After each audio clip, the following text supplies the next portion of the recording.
brothers and sisters in treasure hunting, kumusta kayong lahat? Welcome back to my channel, your channel, Surigao-san. At bago pa man ang lahat, seek first the kingdom of God and His righteousness, and all of those things shall be given unto you. Matthew 6:33. At ako'y magbigay-pugay muna sa ating mga subscribers dyan somewhere in Abu Dhabi, in Bahrain, Malaysia, Indonesia, in Riyadh, in Doha, also in Saudi, in Qatar, Korea, Taiwan, Canada, and even in California, also in the land down under Australia. Kumusta kayong lahat? At lalo na sa aking mga avid followers right here in the Philippines. Kumusta kayong lahat, guys? Maraming salamat sa palaging pagsubaybay. Ngayon ang ating i-decode naman ay itong padala sa atin na picture ngayon na sa tingin ko ay napakagandang rock formation na nagpuporma siya na parang ahas. At bago tayo magpatuloy ay please subscribe my other channel, the MT Suarez TV.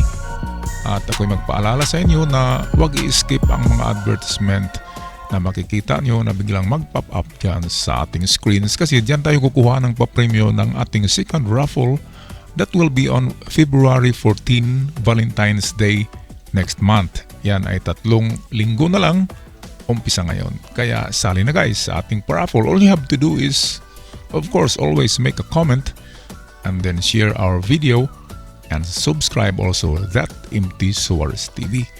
Ngayon, let's go on with our show. No further ado, atin ang tatalakayin ang picture na ito na nagmistulang ulo ng ahas. Alright mga katiats, ito yung padala na picture ng ating isang katiats. Ito ay sa tingin ko ay parang rock formation. Nakakaiba siya kasi kung tingnan nyo, ang bato ay nakahilira ng curve. Although hindi magkarugtong itong ulo ng tinatawag ko na ulo ng snake na parang tinapay ang itsura, hindi yan magkarugtong, pero kung tingnan natin ang kanyang arrangement ng rock formation, siya ay nagsimbolo ng snake. At ano nga ba ang kahulugan ng snake? Atin yan ipapakita ang definition in a little while. Tingnan muna natin ang isa pang marker dito sa, meron siyang marker na paa. Ito right foot na walang daliri sa ibabaw. Kaya sa tingin ko naman ay ito ay isang magandang marker for the treasure. At ano nga ba ang kahulugan ng ahas? Ito yung meaning ng ahas. Pag golden snake, yung golden snake ay naka parang infinity sign siya, naka number 8 is treasure underneath, nasa baba niya. Parang ganun din sa coiled. Kung coiled snake, nakapulupot na ganyan, tapos yung ulo ay nakababa, meaning to say ay dito sa baba ang treasure, dito mismo sa kanyang pinakababa. Katulad din ng number 8 ay sa baba din ang kanyang treasure. Ngunit kung ang ulo ay nakatingin sa unahan o nakataas, yan ay nagtuturo ng malayo pa na treasure. Sa bundok yan, pag nakataas ang ulo ay uphill, paakyat ang direksyon ng treasure. Kung ganito naman na maliliit lang na carve ng snake na naka-point sa sky, yan ay naka-point sa kahoy, meaning ang treasure is in the tree. Kasi pag tumutubo na yung kahoy, nung maliit pa siya na nilagyan siya ng treasure sa baba niya, ay lalamunin yung treasure ng kahoy. Meron nang nangyari yan na yung tinatawag na lumberjack, yung namumutol ng kahoy na naglalagari, nang putulin niya ang kahoy ay tumama yung chainsaw niya sa yung box of gold sa ilalim ng puno, nakapalaman sa puno. Kaya minsan hindi tayo maniwala na mayroon palang treasure na nakapalaman sa puno, kasi sa tagal ng panahon ay nilalamon yan ng ugat ng puno, tapos paglaki niya ay kasama na yun sa paglaki niya at lalamunin ng kanyang katawan ng puno ang treasure box. Kaya minsan magtaka tayo bakit mayroong treasure sa loob ng puno. Common yung nasa ugat niya, yung nasa roots. Pero minsan lang nangyari na mayroon nasa inside na sa trunk of the tree. Itong dito naman, pag wild snake, yung itsura ng wild na snake siya at nagkakuwil na pa side view, ay malapit lang ang treasure cache. Yung pag ganyan, pag treasure cache, marami yan. Parang box na malaki yan of gold. Ngayon ang nakita ng ating katiits ay parang ulo ng snake na naputol, and then may katawan siya ng mga bato. Nagaganyan. Ito yung katawan. Tapos yung ulo parang naputol. Tingnan nga natin dito. Ito muna tayo sa meaning ng snake symbol. Is used to show that this is the guardian of the treasure. Ang meaning, ang simbolo ng ahas ay guardian yan, guardian ng treasure. Nagprotekta siya. Pero meron siyang kasamang booby trap in the form of gas ito or poison. Kasi ahas siya, nagsymbolize siya na meron siyang venom. Meron siyang chemical poison. Capsules inside the earth that surrounds the treasure deposit. Merong mga yung nababasag na kapsula na mga vials, yung maliliit na garapon na merong laman niya na parang white powder or asin. Ingat kayo dyan pag nakakita kayo ng maliliit na botelya na may palaman na parang powder, parang asin.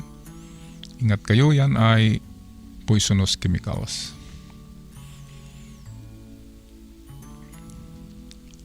Ito naman, kung nakapulupot ang ahas, ang meaning niyan ay treasure below. At kung ikumpara natin dito sa ulo ng ahas, parang nakarelax, nakalublob na siya. So, meaning hindi ka na mag-travel ng malayo kasi nakarelax na siya tulad dito. Okay, balikan natin ang real picture. Ito yon. Alright, so ito yung ulo. Sa tingin ko ay sabihin natin na ulo ng ahas. Pero kung tingnan natin sa top view, ito ay putol. Putol siya. Hindi siya nakakabit dito sa parang naka-curve na ganyan. Ngayon, paano pang pag-decode nito, guys? Sa ahas. Kanina pinakita natin ang mga definition ng ahas na kung ito'y nakatayo or nakaturo ang ulo, paitaas, ang treasure ay nasa bundok. Ngayon kung siya ay naka-coiled at naka-relax, meaning to say ang treasure ay nasa baba. Pero ito ay parang nakahimlay na siya na ahas. At kung tingnan natin sa isang picture niya ay putol ito. So, ito yung parang ulo ng ahas na merong magkabilaang natatak. Ayan. Sa bawat dulo ay meron siyang marker na mga butas na kakaibang hugis. Kaya nakapagtataka nga ito na klase na itsura ng bato. Parang nilagyan talaga ang bawat dulo niya ng sign. Kaya ano sa palagay nyo, guys? Merong dalawang, baka malamang merong dalawang treasure deposit sa magkaibang dulo nito. Ito ay matulis, meaning to say yan ay araw. Lalo na ay parang may nakita ako dito na ayan, parang papunta siya sa baba. Meaning to say yan, it's either 1 meter or 5 meters. Ang ganyan na distance na isang dot. At dito sa kabila, ganun din guys, mayroong ding isang dot dito. Tingnan natin ito sa baliktad. Itong uluhan naman ang iharap natin na magmistulang ahas na siya kung tingnan natin. Ito yan. Ito yung kanina yung mayroong pinakita natin, matulis din dyan. At ito naman yung ilong, yung pinakaulo. At unang gawin natin guys ay ating hatiin yan sa gitna. Ayan. Ayan, nahati na natin yan. So meron na tayong dalawang direksyon sa paghanap ng treasure. Unahin natin yung mga dulo. Ano bang distance ang meron kung sa dulo tayo nitong ilong ng ahas? Okay, so merong klaro na butas dito na man-made at ito naman ay papuntang gilid. So ibig sabihin ay dito rin ay meron, papunta siya doon. At ito naman na hole ay dito siya nakapartner. Meaning to say ay kung hatiin natin yan ay papunta siya dito. So ano bang distance ng bawat hole na yan? 5 meters ang standard distance niyan, ngunit kung aatras tayo para manigurado tayo na hindi tayo magmintis, ay pwedeng gawin 1 to 5 meters para sigurado. So unang gawin ay ito muna, itong mga maliliit na butas ang hanapin. So kung atin yan kunin ang i-X natin yan ay ayan, sabihin natin ito ang west east, north itong nasa likod niya at south sa ilong. Okay, so unang gawin ito muna, bigyan natin ng respeto itong maliit na butas dito. I-respect natin yan, baka yan ang nagtatago ng lihim. So punta tayo doon guys ng 1 to 5 meters. So from 1 to 5. Test dig. Ang gawin natin na hukay ay kanal na paoblong ganyan. Para kasama na dyan ang 1, 2, 3, 4 hanggang 5 meters. So pahaba siya na hukay papuntang east. Okay, so 2 meters lang ang lalim ng kanal na yan na 1 to 5 meters. Ngayon sabihin natin na wala tayong nakita dyan. So never give up, never surrender. Sabi nga ni Van Damme ay no retreat, no surrender. So tapos na tayo dyan na oblong na hukay, wala tayong nakuha. Ngayon papunta tayong west dahil mayroong butas dito. At ito rin ay papunta siya pa ganyan, pababa. Kasi kung papunta tayo doon, meron na tayong hinukay dyan, yung east. So dito na tayo sa west papunta. At ganun din ang distance guys. 5 and then atras tayo sa 1. So 1 to 5 meters pa rin na paoblong na hukay na pa ganyan papunta sa southwest or west. So papunta siya dito. So naghukay tayo ng paoblong, pahaba. Ayan, na 2 meters lang ang lalim. Kasama na dyan ang 1 to 2 meters, 1 to 3 meters, at pinakamalayo ay 5 meters. So 1 to 5 meters na parang kanal na hukay na 2 meters ang lalim papuntang west. Okay, so meron na tayong dalawang hukay guys. Ngayon ay punta tayo sa may ilong. Okay, respeto natin ang ilong. Kasi ang ilong ay nagtuturo yan. Kasi yan ay matulis. Ayan, parang arrow yan. So papunta na tayo dito guys sa ilong niya. Ayan, travel tayo. Nang ganun din. Kasi ang binigay niya ng mga distances ay 1 to 5 meters. Kaya paganyan tayo guys. Sa 1 to 5 meters. Sa ilong, papuntang south. So 1 to 5. At ang hukay natin ay paoblong pa rin. Paganyan na 2 meters. Distance nito ay 1 to 5. 2 meters deep. Test dig. At kung walang makitang kung ano-anong bagay na gawa ng tao sa 2 meters, ay huwag na magpatuloy. Hanap tayo ng ibang digging spot. Okay, literally ang meaning ng ahas na yan ay treasure under. kasi nakalublob siya. Meaning ang tinuturo ng ulo niya ay ang baba niya kasi nakalublob na nga. Hindi na siya tumatayo, meaning to say hindi na siya tumitingin sa malayo. Siya ay natutulog na, nagpahinga, nagrest. Meaning sa baba niya na mismo ang hukay. Okay. So ang gawin natin ay pang-apat na hukay ay dito na mismo sa baba ng bato na yan. Hukayin natin ang under ng bato na yan, mga gilid. Dito na gilid. And then last na hukayin natin ay yung dulo, itong dito.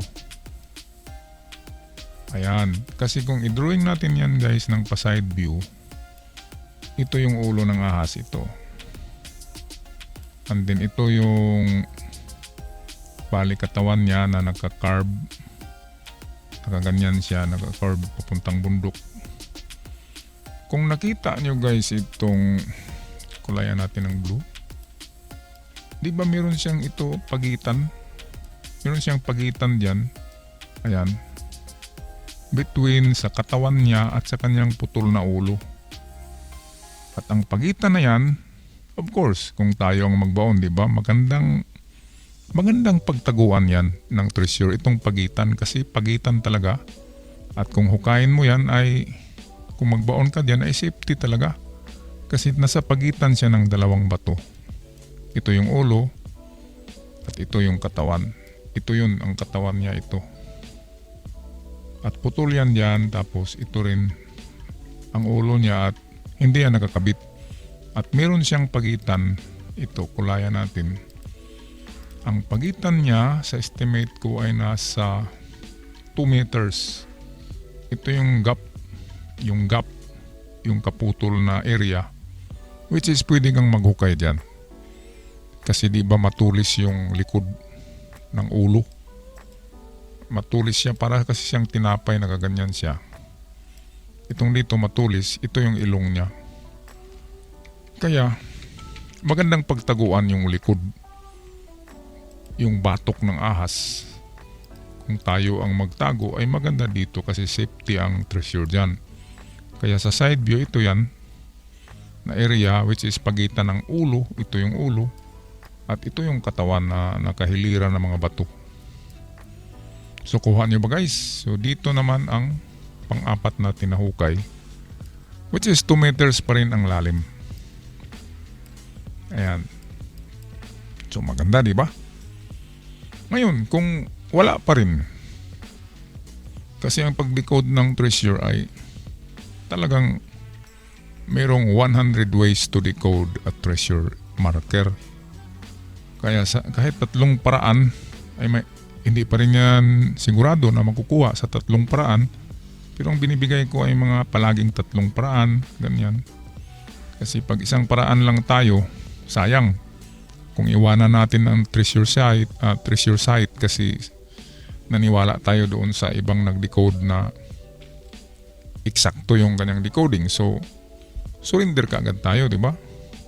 Pero dito sa akin ay maraming option. Hanggang 3 option tayo, 4, 5. Depende sa inyo kung hindi kayo mapapagod. Pero kung ako, pag sure na marker yan ay hindi ako mapapagod. Trabahuin ko yan kahit 1 taon. Sa iba't ibang klaseng paraan. Okay. So ano ba ang last desperate resort natin? Kung wala guys sa 4 na tinuro ko, anong gawin natin? Kasi kakaiba na itsura na bato yan. So ang gawin natin ay, alright guys, ito yung ating last resort.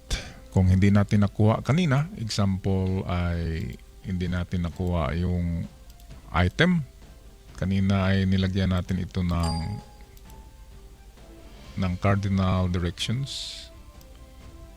Halimbawa, ito ay north-south saka west-east. Kanina ay meron tayong tinutukoy na mga digging spot. Ito ay papunta dito, 1 to 5 meters. At ganun din dito. Ito ay 1 to 5 meters. Madali lang to guys ha. At sa ilong din ng or sa nose ng bato na ito, kasi mukhang araw siya, ay 1 to 5 meters din ang distance. At doon din sa likod, doon mismo sa pagitan, ito halimbawa ito yung ulo at ito yung likod ng ahas, kaya nakakarve yan. Itong pagitan dito guys, diyan din tayo maghukay sa naputol na bahagi ng parang ulo at parang katawan ng ahas. So 2 meters. Ngayon, kung wala talaga, anong gawin natin?